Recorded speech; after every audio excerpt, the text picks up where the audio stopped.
Hello, everybody. Welcome to Seeing is Believing and Learning. This is an AAC webinar about access and aided language input for AAC users. Access, modeling, communication opportunities, and core vocabulary are the 4 AAC best practices. There has been a significant amount of research over the past decade, 2 decades, on individuals that use AAC or AAC users. These 4 best practices have kind of emerged as what we kind of call the gold standards. So if you keep these 4 best practices in mind while becoming familiar with your AAC user's system, you'll feel overwhelmed, but keeping these 4 things in mind will help you to realize that this journey isn't as complex as it at first appears. So best practice number 1 is access. So when we're talking about access, we talk about when you learn a language, you have to have access to that language. We don't expect babies to learn to talk without giving them access to hearing and interacting with the language that we expect them to speak in. We don't expect our deaf and hard of hearing people to start using sign language without signing to them and showing them that language, immersing them in that language. So with the same respect, we shouldn't expect our AAC users to start to communicate with us in symbolic language if we're only communicating with them in symbolic language for 20 minutes a week or 30 minutes once a week or even an hour a day. We have to have their systems out and available. They have to be accessible all day, every day, across environments, and we have to be using them. Best practice number 2 is modeling or aided language input. We are going to talk to our babies, to our kids, to our AAC users, modeling the language, their symbolic language, as we're talking. We don't have to show them every single word that we're speaking. We expose them to the language, just like we would talk to babies. And we highlight what we're saying as we're saying it.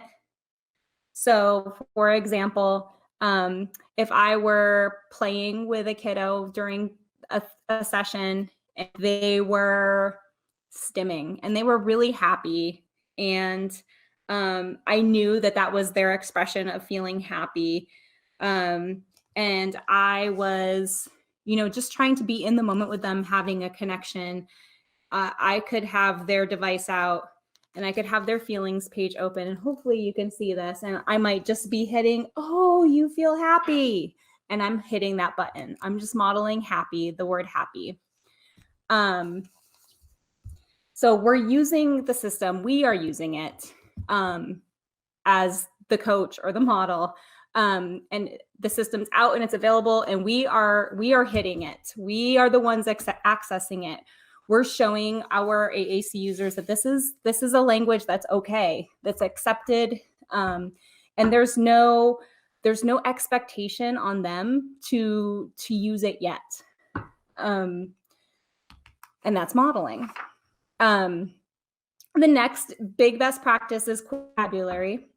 As you're modeling a device, you're going to start to notice that you're using a lot of the same words over and over and over.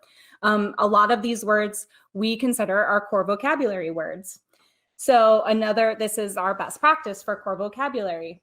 Core vocabulary makes up approximately 80% of the words that we use, and consists of about 200 words. Effective AAC systems or robust AAC should be balanced so that it has a core vocabulary component. Yes, no, more, on, go, that. Those are examples of core vocabulary words. We also want to make sure that we have our nouns and our fringe vocabulary, our, Elmo, bubbles, car, pizza, goldfish crackers should also be included. And some of this is going to be more personal to your kiddo or your AAC user. But the emphasis should always be on teaching and modeling that core vocabulary, because it's going to be the most frequently used, and it's accessible.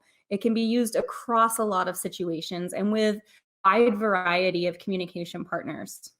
The last gold standard practice here is communication opportunities. Just exposing people to language isn't enough to learn it. So we have to provide our users time to practice. So we have to acknowledge all communication attempts. So any attempt to make a sound, any attempt to reach, those are all attempts, and we're modeling the symbols when those attempts are made, and we're accepting any attempt to communicate. That builds rapport, that builds confidence, and we're all multimodal communicators. But we need, in order for an AAC system to be effective, we need to provide about 200 opportunities a day for our users to practice. So that's typically not going to happen in a 20 or 30-minute session. And it needs to happen in situations that, you know, your kiddo's engaged in or are familiar, and when they're regulated. So sticking with these foundational practices, you'll start to develop confidence in yourself. You'll start to learn the system, and you'll be a good communication partner for your AAC user. It can take a full year for a baby to say their first word, and we all know this. It could take up to a year or longer before your AAC user decides they want to try to use their system. I've sat and I've modeled for months, and before somebody has been engaged with my, with a system, and I've seen kids get engaged, within a couple sessions. But just know that what you're doing isn't time wasted. So access means that individuals should be able to touch, interact with, use their AA systems. It just needs their AAC systems, sorry. They need to be out. They need to be available at all time. So for my families, I try to say, the first thing when you get your system or when you decide that you're going to start this journey is don't even worry about what you're going to teach your kids or how you're going to start using this. The first thing is practice just making sure it's out and available and ready to go. And when you have checked, a couple weeks, and every time you look, yes, it's out and it's ready and we are ready to model. And every time you check and look, you've left for the grocery store and it's with you, you've mastered access. If you can check 8 times throughout the day and the system is out, accessible, ready to go, you're good to go. It shouldn't be in backpacks. It shouldn't be on shelves. It shouldn't be, if it needs to be charged, is there a backup available? So as you're troubleshooting this first step, you'll start to see, oh my gosh, we're really messy when we brush our teeth and wash our hands. So we might want just a picture of their homepage and some fringe vocabulary in the bathroom. And we're just gonna, have a low tech version in the bathroom so that it's not getting all wet. And then maybe, we have core boards of our homepage or low tech backups, in different rooms throughout the house. You might find that it's easier to use flip books for certain things, or, the device is easier in certain situations. You'll all find different tricks and, shortcuts per se for access. But taking the time to kind of just learn and develop that habit of this is our new normal, this is our voice, and this is how we're going to make sure that we're keeping track of it. Access is super important. It lays the foundation for all of this. Consistent access to AAC systems is critical to the learning and development of language. We communicate all day. And individuals that are learning AAC systems need to have that same access so that they can communicate and learn their system all day long as well. Without consistent access, they don't get that opportunity to learn or demonstrate their knowledge. So access is really important. So again, what do you think what time of day do you think the most important time of day for an AAC user to have access to their AAC system is? It's all the time. We need access to communication all the time in all environments. There's never a time we don't need to communicate. The number one goal related to access is making sure it's out and accessible at all times. So this is where caregivers and parents and teachers, this is where visuals and reminders for us is important. Making sure that the team is on the same page, teaching all the individuals using the system, how are we going to carry it?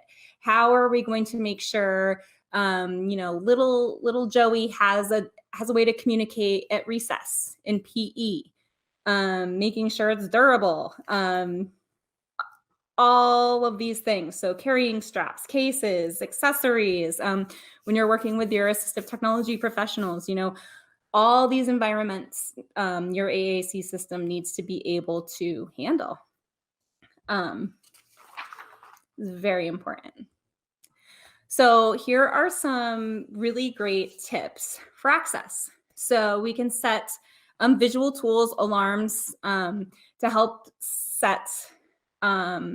self-monitor access success. I've had, data sheets for families to kind of, set an alarm every 2 hours. When the alarm goes off, look and see, is the device out? Is it accessible? If it's not, what was the barrier? And, that first month, that's what we're troubleshooting. What were your barriers to access? Why couldn't you why didn't you bring it? Was it too heavy? Do we need to make a backup for this situation? But unless we keep data on your barriers, we don't know how to break through those barriers. Making sure you have charging stations set up and you have enough cords, in your car, in your home. And this is where you start to realize, when you're using it and it's out and accessible, how good is the battery life? When can I charge it? How often do I need my low tech backup? Which leads into number 3, having a low tech backup system. So if you're using an app, or if you have a high tech, dedicated speech generating device, there are lots of great blogs, and in the handout that comes with this webinar, there is a link to a great blog post that talks you through setting up a low-tech backup book for your communication device app, but always having a backup system. This is good for modeling as well. At some point, you'll be using your kiddo's device to model, but they're going to take charge of that. They're going to take ownership, and that's their voice, and that's their right. You're going to need something separate to model on. For encouraging the AAC user to carry their own system. That's always a big milestone for me. That's the first goal is, we're carrying the system for them. But when they take ownership of it and they start carrying their own device, then they realize this is an important tool. So number 5, trying to keep the device dedicated for communication. This is an interesting one for me now. There's a great Facebook group called Ask Me, I'm an AAC user. And this actually came up recently in that group. And I thought it was an excellent discussion. And while I do think that we need to have dedicated devices because our kids, can get out and they're so smart. If your kiddo is smart enough to get out of guided access and they're not using their device for communication, then there's a reason why they're not using their device for communication. And we should have a low-tech backup to model on, and it could be too much sensory information at the time. But that's a choice that they have made, and we need to honor that, and we need to troubleshoot why they're choosing to be out of the communication app. So making it more meaningful for them. A lot of the AAC users in that group say they use, the songs that they're listening to are communicating a message, or maybe what they're seeking on the internet at the time is communication in and of itself. So again, going back to presuming competence, and if your kiddo has gotten to the point where they're coming out of guided access, there's likely a reason for it. I think we need to have dedicated communication devices, but at some point, our kids are going to be navigating in and out of apps, and it is a tool, and teaching them how to use the tool appropriately is part of presuming competence. So that was something a conversation that I really appreciated from that group. Accessorizing for convenience, making sure that you have straps, cases, screen protectors, stands, whatever you need to make it convenient so that you can access, your kiddo can access, is always really important. So what if we go somewhere, swimming pool, and we can't bring the device? There's, again, making a low-tech backup. There's great ways to print like a core vocabulary board, put it into like a giant Ziploc bag, put it on like a floaty, so that there's some communication for the pool. You can make a dedicated page for swimming or the pool on your device, practice with it, and then, make a low-tech copy of that to the pool. So there's, what are some other things? Oh, stimming on a device is the other thing, a big question that a lot of people ask about. Oh, he's just hitting buttons randomly. It can be stimming. I equate that, a lot of AAC SLPs equate this to babbling. Kids have to go through all these phases of language acquisition, and our symbolic language communicators are no different than our kids that are using verbal speech. They still need to play and learn all this language. So they're playing with symbolic language by pressing all those buttons in their spare time, and they're just playing. But that's how they're learning. Just like our little toddlers and babies babble and play with sounds, they're just doing that in the symbolic way. So we have to give them that time. I typically tend to see a language burst after, extended periods of what I call symbolic babbling on an AAC device.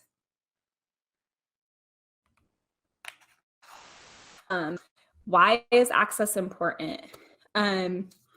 So when an individual with communication difficulties, a complex communicator, isn't given access to consistent AAC, then they're not able to learn how to use language.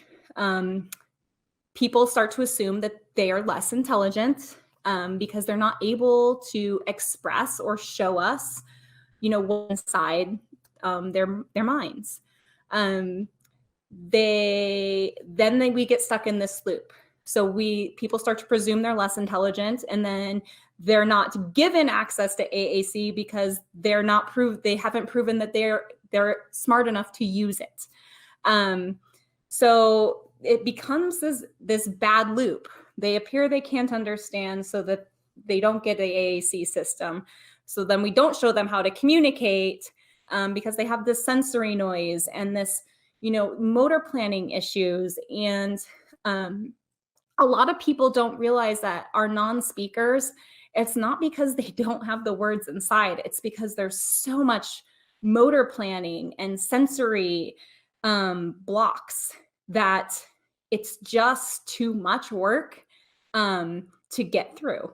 So they're stuck, they're locked in. So putting up this extra roadblock of this burden of proof is just very unfair. So we never know what a person is capable of unless we give them consistent access. So it goes hand in hand with presuming competence, and it's just the foundation. It's a great foundation. So again, this is somebody's voice. We can't take away our voices, so we're not going to take away our AAC users' voices. So the next gold standard here is our aided language input and modeling. So here we speak AAC to teach AAC. Modeling using AAC means that we use the communication system while we're talking to show how it can be used. So if I was saying, hey, Johnny, let me open this up. Hey, Johnny, let's go to the store. I'm gonna model go because my little buddy Johnny is a brand new AAC user, and he's not even looking at the screen when I'm modeling right now. So he's not even pushing one button. I'm just modeling one button right now. You can also model what you think an AAC user is trying to say, or what they might be thinking or feeling. So for example, if they're trying to make a request and they're pointing and they're looking, and that they want those goldfish crackers, and maybe they're really good at handing you the goldfish crackers picture card or pointing to it. But you want to attach a feeling to that. So you're going to model hungry. Oh, I feel hungry. I want goldfish crackers. We know that, little Johnny knows he wants goldfish crackers. Does he know why? So let's attach that feeling to it. You feel hungry. You want goldfish crackers. So you're modeling hungry. So learning a new language always involves a significant amount of listening and seeing that language, being immersed in the language before we start to speak and use that language ourselves. Modeling helps us learn the system. It's going to help us learn it. It's going to help the kids learn it as well. It's going to increase motivation on both parts. We are going to see so many more moments of connection. And again, when I get parent intake forms, that is the one thing that is so universal, that families seem to just desperately be craving, is the connection. So when we're modeling, when you're modeling, when I have parents modeling, it's showing your child that you accept their way of communicating. There's no better way to connect. So the best way to learn a language is to be immersed in it. Consistent modeling is important, even if it appears like your AAC user isn't paying attention. And attention is really important to talk about. So attention, especially for our kiddos with ADHD or who are autistic or might have, neurodivergent in any way. Attention is going to look different than it does for people who are typical. Typical people expect that attention is, eyes on, whatever the person directing the show wants the eyes on. For our neurodivergent people, that's not always possible. It's sometimes much better. And I have been told by, I've heard so many different things from autistic mentors and even just autistic kids that I've taken the time to listen to.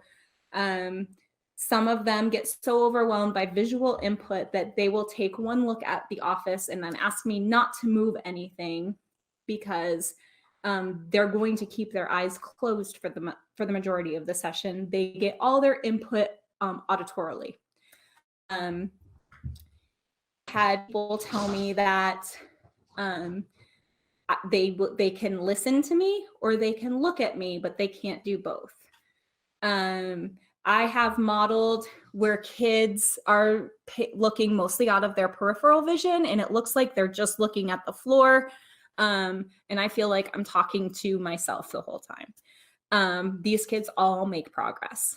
I have just learned that attention looks different, and I'm not going to force anybody to look at me.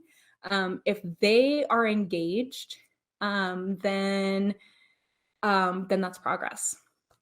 So we don't expect responses right away. Modeling is all about exposure. Big things here. We're pointing to touching symbols as we're speaking. We keep it simple for ourselves. We point, start. If you're brand new, you're pointing to one symbol. You can point to that same symbol for weeks if that's all you feel comfortable pointing to.